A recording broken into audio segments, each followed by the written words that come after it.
All right, well, I just finished reading the Rouse translation of the Odyssey. This is the aftermath of the Trojan War. It was covered in the Iliad. So there's a nice, if you put the two together, these Signet classics put out by Penguin, right? They form a nice cover. Pretty cool. But this kind of ended, you know, unresolved. We were in the 9th year of the Trojan War, and then Achilles goes out and you know, the wrath of Achilles. Whereas the protagonist of this book was Achilles, the protagonist of this book is Odysseus. This is epic poetry. This is a prose translation. There are poetic translations available. You know, Fitzgerald comes to mind. I think the Fagel's translation as well is, you know, laid out in poetic meter. But this is just prose. So it reads just like a regular book would read. It's kind of like laid out like a novel, right? And yeah, like I said, it's kind of like the conclusion. We find out through a flashback sequence. So let me just talk about this for a minute. So when we ended here, the Trojan War was still ongoing. It hadn't resolved. Now we're in the aftermath of the Trojan War. We're actually like 10 years after the Trojan War, because when this opens up, it's been 20 years since Odysseus left Ithaca, his home. He left behind his wife and his child, Telemachus. So he is stuck on the island of Calypso, kind of like as her prisoner, and he can't escape. He has offended Poseidon, and Poseidon is barring him from being able to return home. Meanwhile, his wife Penelope is being courted by suitors. Think that Odysseus is dead, and they're trying to get their hands on his estate. And they are wasting his wine, they're wasting his cattle, and Telemachus is very distraught by this and goes out in search of his father, okay, aided by Athena, who is kind of like the patron goddess of Odysseus and his family.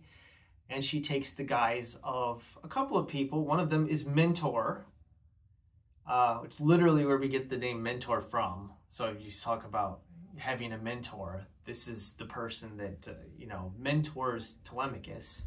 She also takes on the guise of Nestor. Nestor appeared in the Iliad, so many of the folks that were in the Iliad we're going to see here, especially once we get to the part where Odysseus travels to the underworld, goes down to Hades and talks to several people there. One of them is King Agamemnon from the Iliad. King Agamemnon Atreides, right? So, yes, originally the reason why I wanted to read these books was because of the Dune, when I was reading Dune, and the House Atreides, because Frank Herbert ties the Dune saga back to the Greek epic. So, little tidbit for you there. Yeah, this is great. Odysseus's journey trying to get home, right? So him trying to get back to Ithaca, and he does finally get off the island of Calypso, and once he gets to the what is the name of the people he comes across? Phaeacians. Once he gets to the Phaeacians, okay, and they take him in.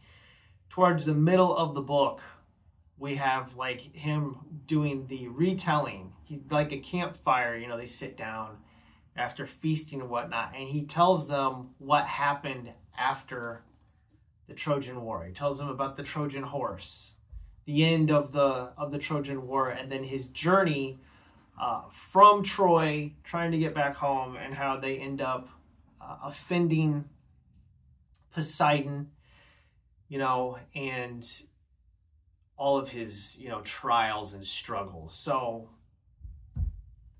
yeah, it's great. If you've never read this before, read it. It used to be that if you didn't read Homer, then you weren't considered a person of culture.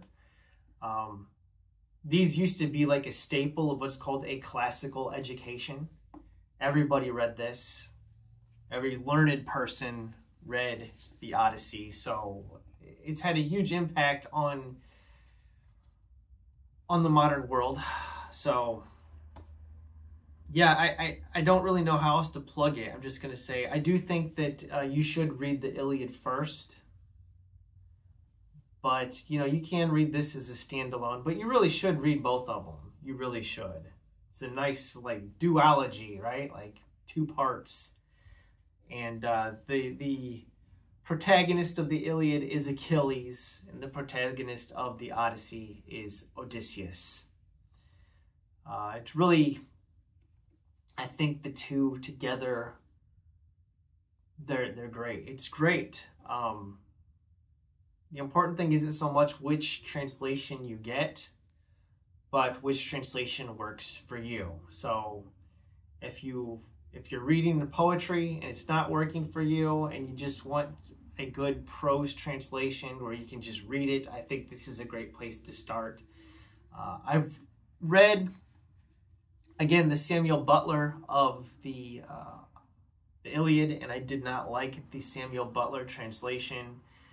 If you want a Latinized version, okay, with all of the Roman names rather than the Greek, then I guess, you know, the Butler translation probably worked for you. But I thought that this was very well done. This was very enjoyable and easy to read. And I think that was kind of the key. Just for the ease of reading, I don't think you can go wrong with the Rouse translation. All right. I'm not going to drag it on any longer. Thank you for watching. Have a wonderful day.